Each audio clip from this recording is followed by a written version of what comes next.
Well, I'm in the presence of a real-life stormtrooper, an Imperial General. Not general. Not a general. Just an officer. Just an officer. I promoted you. A mere officer. Well, I can't be promoted because I actually die in the films. But Alan, it's great to have you back here at Wyntercon. A big supporter of us. You've been with us many times now. What keeps bringing you back? A personal relationship with Erica and Andy, who I absolutely adore, and Wyn and her delightful husband. I get on with them. I'm staying with them this time around instead of a hotel, which is absolutely lovely.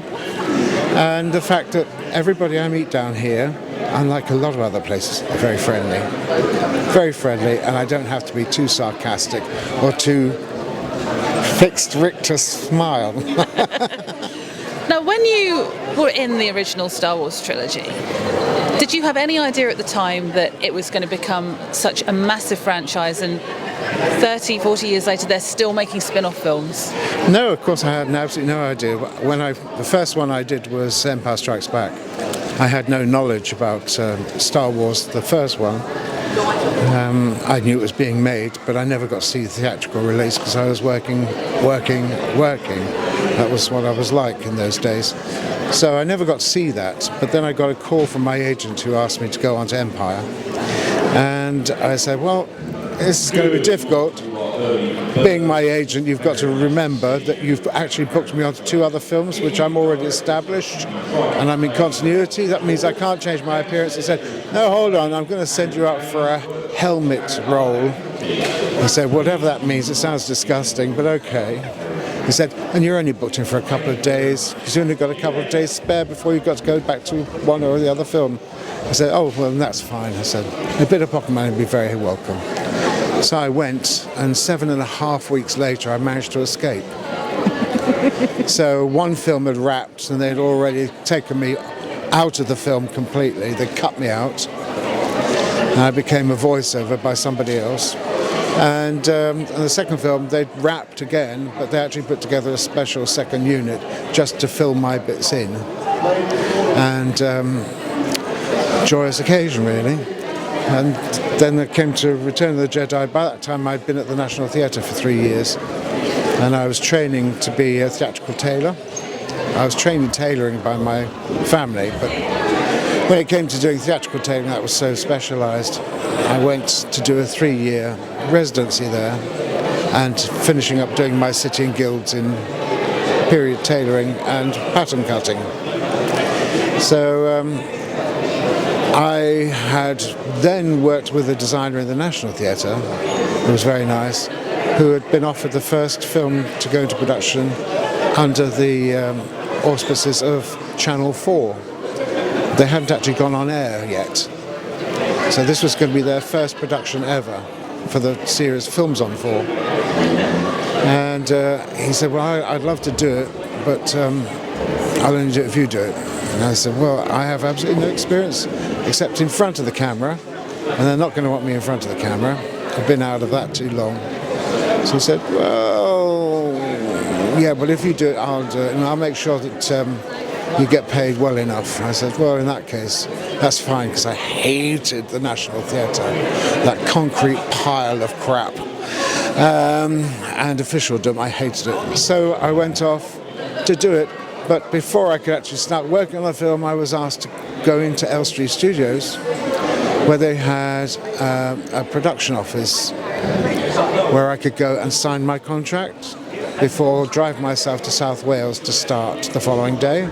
And I walked into Elstree Studios and I spotted the first assistant director standing outside the Star Wars stage, and he spotted me and he remembered me from Empire, and he said, what are you doing here? I said, I'm just here to sign a contract. I'm starting a new film tomorrow. He said, come and see me when you've done that. I thought. So I did it and came down and saw him. He said, can you do us a huge favour? This is how I get booked on film sometimes. Can you do us a huge favour? And I said, what sort of favour? He said, well, we've had an actor sent to us who's a sort of friend of a friend of the management. And I looked at him, very deadpan, and I said, and? They'd flown him from LA after having sent him into Western costumes, which is the American version of Angels, where all his measures had been taken. They were faxed through to Angels in London, where they'd made a suit for him to measure, and he'd been flown over with his family and his agent, and he was in the studio that morning, and he'd put his costume on. It fitted perfectly, and everyone was ever so happy. But the man was very quiet. He only had one line to say. For all of that, they'd flown him from LA. And when they got him in front of the camera and turned over the sound, that's when they found out he had a terrible stutter. So they spent the entire morning trying to get one line out of the man. And by the end of the morning, he had sweated into his costume so that it was literally dripping with fear, because that's what you could smell on this soggy, damp outfit, which they proceeded to ask him to take off whilst they dried it and pressed it for the afternoon, and then I walked by. So they said, if you can get into this outfit, can you go in front of the camera, deliver this line, and we'd be very, very grateful. Thank you very much. I said, well, it's got to be a one-off take, a one take. He said, we would be so happy if it was just a single take. I said, okay, well, I'll let you do a reverse if you need to do a reverse. He said, yes, we probably would need a reverse, just for an eye line. I said, well, that's fine. I don't need to be on camera for that, do I? He said, no.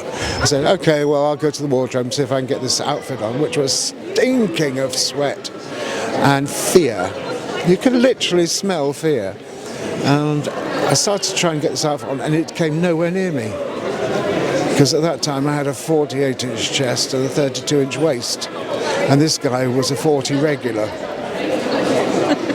But they managed to squeeze me in. You can see how much they had to squeeze me. Every single fastening straining. I couldn't lift my arms. I couldn't raise or bend my elbows. I couldn't twist. I couldn't bend over. And I couldn't breathe except because there was no room for my lungs to expand. So they gave me the line. I got in front of the camera and they said, you ready? I said, yes. They said, you don't have to speak up, you know, we want you to do this really loud, staccato, straight to camera, shout it out. It's a line that's very important to the whole film. It's seminal to the whole film, and you've got to shout it out and be really, really clear. I go, okay. So start looking over somebody's shoulder, on action, straighten up, turn round, take a deep breath, and shout this line straight to camera, as fast as I can and nice and staccato. They shouted action. I turned round on the sixpence, looked up to the camera, and took a deep breath and started to shout my line out. As I was saying it, the back of the jacket split all the way up with an enormous fart sound that actually covered my line, because they had a boom just over my head, so it caught everything from the back as well as the front. And the focus puller went, oh, like that. So I ended up doing this shot, which was not only compromised in sound, but also was out of focus. So anyway, they didn't check the gate at that point. They then moved the camera around up onto the gantry, looking down at me, so the actor could come in and do his line to me. And I looked at this guy and I thought, I know him. I don't know where I know him from, but I know him. And he's looking at me like, I think I've seen you before, one of those things. I think it must be in theatre or something. And he came in, he did a line to me, and I said, thank you very much, nice to see you again, thinking, well, that might say, yes, it was, and he didn't. So I went off set, and they peeled the costume, what was left of it, off of me. And I was sticky and nasty, and I thought, well, I've only got to get home on the train from Elstree to central London, get in my car, which is already packed, and drive off to Wales, and I'll be set. Instead, they said, no, you've got to go upstairs. George Lucas wants to see you. I thought, holy crap, or words to that effect. And I went up to the production office, and his office was through the production office, another door with George Lucas in large gold print with the logo. And I came in and they all said, oh, hello, Alan. They all knew me. I was going, oh, hello, everyone. He's waiting to see you. I went in, and he was the most friendly I've ever known him.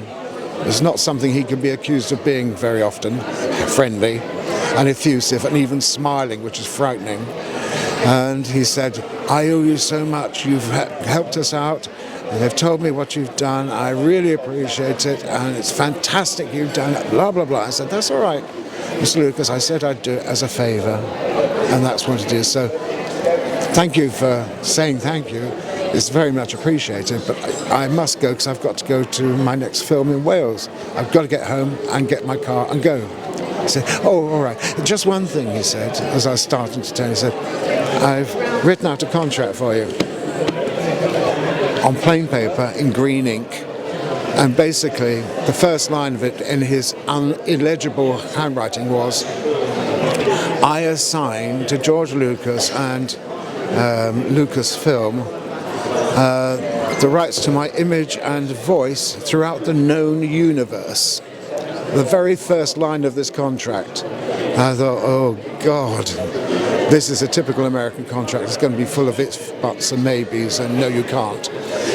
So I said, yeah, sure, and I signed it. He said, no, I'll get this photocopies and you can keep the original. I said, oh, okay.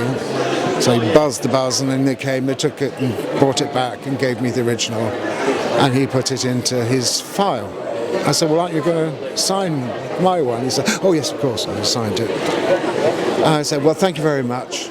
I hope the rest of the shoot is easier for you. He said, oh, thank you. Before you go, he said, I'm obliged under California law to pay you for your contract signature because we don't actually own the rights unless you have been paid, which will be in the audit. And I said, well, I don't want anything. I did it as a favour. No. I promise you, it's a token. It's just a token. I said, oh, okay. And he opened the drawer, and out came an envelope with my name on it in green ink. I said, thank you very much. And I went to open it. He said, no. Wait until you're in the street. So I went to say goodbye to everybody in the production office and the wardrobe, everybody I knew, and went out into the street. And I felt the eye of God on me. So I turned, and there was George Lucas in his office overlooking the main entrance to Elstree Studios, and his secretary was there. And then 2 windows up was everybody in the production office, just staring at me, waiting for me to open this envelope, because they knew I would. So I very openly sort of held it up, ta-da, and started to peel it open and pulled out a thank you note. I said, nice. And then behind it was a personal cheque, £8,500 per word. And I did swear much worse than that, apparently. And they were all laughing hysterically because I jumped in the air and, like a cartoon character, my legs were cycling before I hit the ground, running straight off as soon as I hit the ground to the nearest bank to get it in before it changed its mind. And I did that. I got to Wales. My producer there said, I've had a very strange phone call about you acting in Star Wars this afternoon. What on earth are you doing that? I've employed you as a costume designer. I didn't want an actor. I said, it was just a favour, don't get upset. He said, well, in actual fact, I had this phone call from this American guy, and he said that they had problems with the focus and even the sound, and that he wanted you to come back tomorrow and reshoot it all. And he said, no, he's under contract to me now. And the guy said, listen, I'm George Lucas, I'm pleading with you. And he said, you're George Lucas? Fuck off. And slammed the phone down on him, which I'm told elicited the most outrageous cackling from George Lucas that anybody had ever heard. They'd never heard him laugh, ever. And he was absolutely gobsmacked and couldn't stop laughing about it. He was telling everybody it was his favourite story for a while. So I made an impression on the man, but the wrong way round. Brilliant. And you mentioned that you moved into costume, and you've gone on to have tremendous success in that department, haven't you? I have. I mean, I carried on acting, but not on film, with one exception. So, yes, I moved into film, and the designer I did, Gyro City was the name of the film I did for Channel 4 with Glenda Jackson and John Finch. He got another film immediately offered to him, which was his second film ever, which was a draftsman's contract. And so he said, will you come on to that with me? You're a cutter. I need a cutter because I'm going to make everybody's period costumes, 1690s, in white calico. No colour at all.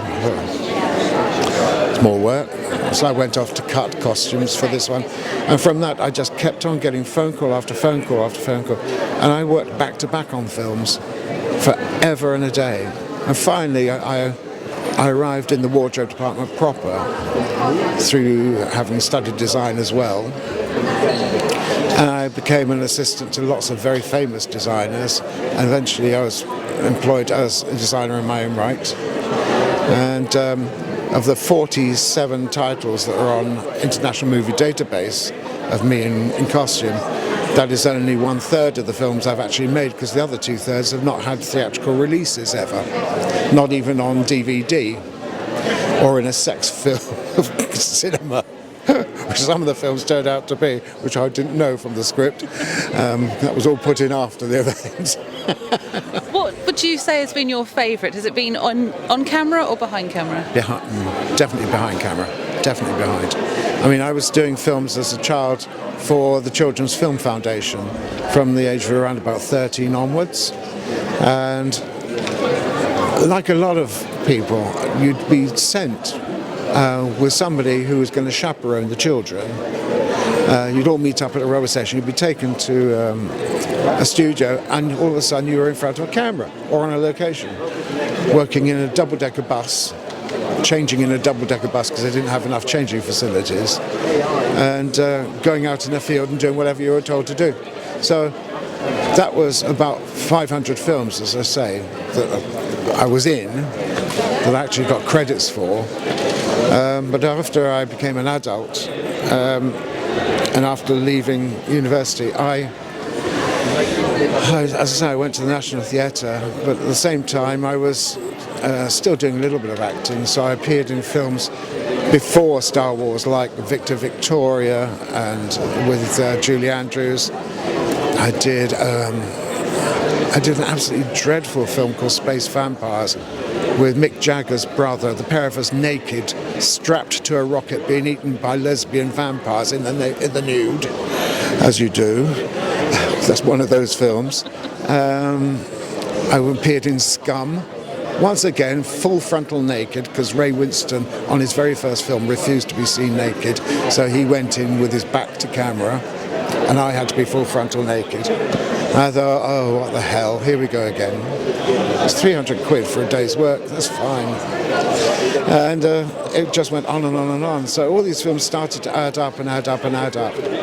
And the only film I ever did, or any production I only ever got into costume for again, was one I was actually co-designing, which was for the BBC, shooting in Romania, called Gunpowder, Treason and Plot, about the gunpowder plot. And one of the actors took ill for a scene that they were doing, which was basically the hanging of the Catesby gang who'd fled from London. So I had to take over from Catesby, or not Catesby, from one of the other conspirators.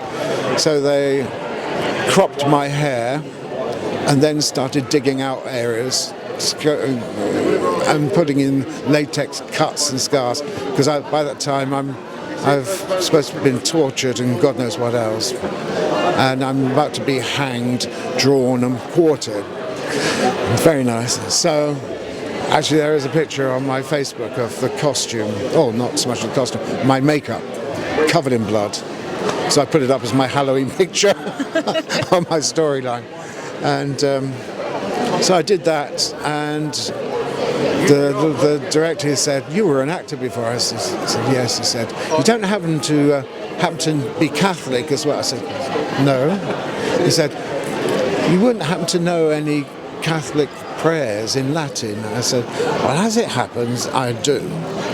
And he looked at me really surprised. He said, "Is this my lucky day?" I said, "It depends what you want." I said, I learnt Latin because I didn't speak English.